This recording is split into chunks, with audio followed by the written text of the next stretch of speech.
गमयोग शास्त्रा षड्दर्शनागिवसिता न कळे परात्मा तोके विनिमतिलवाल्प विवेकयंशे वर्णीन सर्व विषया कुलकर्म सत्तु नागार्जुनाचा स्वामी जरी एक वेळ भेटता तरी जीवेसी धरुणी ठाकता केवेळाही ना सोडिता श्री चरणतयाचे भगवान श्री चक्रधर।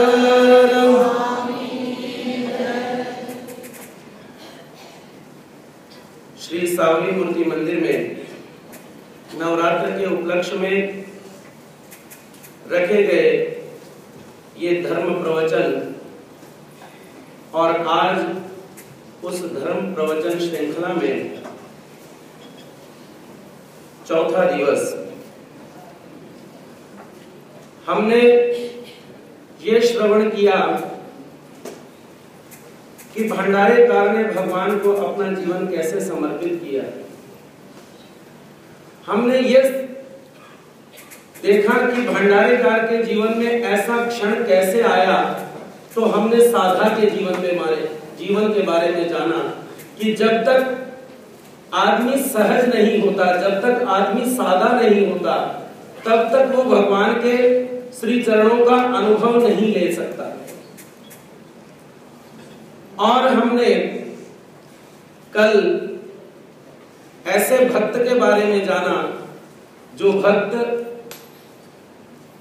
आयु में बहुत छोटा है, परंतु फिर भी भगवान श्री चक्रधर स्वामी जी की कृपा का वो पात्र बना, ऐसा चांगदेव भट्ट। ये सभी पात्रों को श्रवण करने का उसके पीछे एक रहस्य है कि हम ऐसा श्रवण क्यों करें। क्योंकि श्रीमद् भागवत में रुक्मिणी जब भगवान श्री कृष्ण को लिखती है पत्र, वो कहती है कि हुण आमी कुंडला वाले आमी बंसरी वाले पिता मेरे ने मन में विचारा भजल रुकमण कृष्ण प्यारा।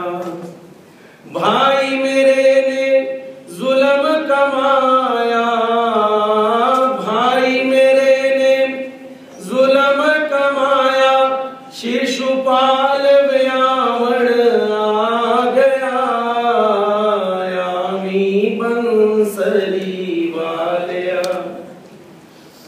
वो उस पत्र में लिखती है कि मैंने आपके गुणों का श्रवण किया और तब मेरी ऐसी अवस्था हुई कि अब मुझे ऐसा लगता है कि आप मेरा वर्ण कर लें। रविंद्रनाथ टैगोर अक्सर एक बात कहा करते थे, कहते थे कि मैं भगवान को वर्ण कर लूं, ऐसी मेरी योग्यता नहीं है, ऐसी मेरी पात्रता नहीं है। भगवान ही मेरा वर्ण कर ले, भगवान ही मुझे चुन ले, तो यही उनकी कृपा का एक सबसे बड़ा उदाहरण है। इन सभी पात्रों को हम जानते हुए उनकी जो जीवन शैली थी, जिस शैली से भगवान को वो प्राप्त हुए, उस शैली को हम अपने जीवन में उतार सके, इसके पीछे का मुख्य लक्ष्य यही मात्र केवल है। और आज हम ऐसे ही एक और पात्र को जानने का प्रयास करेंगे कि वो आया भगवान के पास अपना दुख लेकर, लेकिन जब गया तो उसका दुख तो समाप्त हो ही गया, लेकिन दुख के साथ साथ भगवान ने उसको वेद भी दिया, बोध भी दिया और आखिर में वो हमारे संप्रदाय के चतुर्थ अधिकरण बने, जिनका नाम था भाई देवव्यास। साधनदाता भगवान श्री चक्रधर प्रभु एक दृष्टांत देते हैं। भगवान कहते हैं कि पुरुष के उद्यम से, पुरुष के प्रयत्न करने से पुरुष सब कुछ ही प्राप्त कर सकता है, जैसे समुद्र का दृष्टांत देते हैं भगवान। भगवान कहते हैं कि 4 व्यक्ति आपस में मित्र थे। मन में उन्होंने विचार किया कि हम कौन सा ऐसा काम करें कि जिससे लगे कुछ नहीं परंतु प्रॉफिट ही प्रॉफिट हो जाए। तो चारों ही एक बार बैठे हुए मन में विचार किया कि ऐसा कोई भी काम नहीं कि जिसमें कुछ भी खर्च ना करो, लेकिन फिर भी उसमें हमारे को प्रॉफिट हो। तो उनके मन में एक बात याद आई, कहा कि समुद्र में तो सभी रत्न रहते हैं, चलो हम रत्नों का काम करते हैं, जिसमें खर्चा कुछ भी नहीं है, हमारा ही प्रयत्न होगा और हम वहां पर जाकर के उन रत्नों को प्राप्त करेंगे, उन रत्नों को बेच करके अपनी जीवन की याचिका चलाएंगे। ऐसा विचार करके चारों ही मित्र समुद्र के पास पहुंच गए। एक आदमी ने डुबकी लगाई, उसको सिपियां मिल गई, कौडियां जिसको बोलते हैं। सिपियां और कौडियां लेकर के वो बाहर निकला, उसी में संतुष्ट हो गया। कहा कि अब मुझे और कुछ करने की जरूरत नहीं, मुझे ये मालूम हो गया कि इतना गहरा जाना है और इतनी गहराई के बाद मुझे सिपियां कौडियां मिल जानी है और इससे मेरा जीवन यापन जो है ये बहुत अच्छी तरह से चल जाएगा।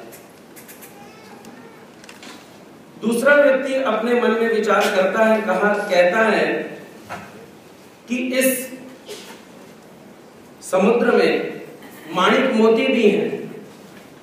वो माणिक मोतियों को लेने का प्रयास करता है और थोड़ा और गहराई में जाता है। थोड़ा और गहराई में जाने के बाद वो उन माणिक मोतियों को प्राप्त करता है और उसी में संतुष्ट होकर के अपने घर की तरफ चला जाता है और उसी माणिक मोतियों का व्यापार करना शुरू कर देता है। तीसरा जो व्यक्ति है वो अपने मन में विचार करता है कि जिंदगी में एक ही बार काम करना हो और सारी जिंदगी खा करके बैठ करके खाऊं, ऐसे अनर्घ रत्न भी समुद्र में हैं। वो और गहरा जाता है, माणिक मोती वाले से भी गहरा जाता है, सिपी कौडियों वाले से भी गहरा जाता है और आखिर में उसको अनर्घ रत्न मिलता है, एक रत्न मिलता है, एक ही। और वो उस अनर्घ रत्न को लेकर के राजा के पास जब जाता है तो राजा जौहरी बुलाता है। राजा कहता है कि देखो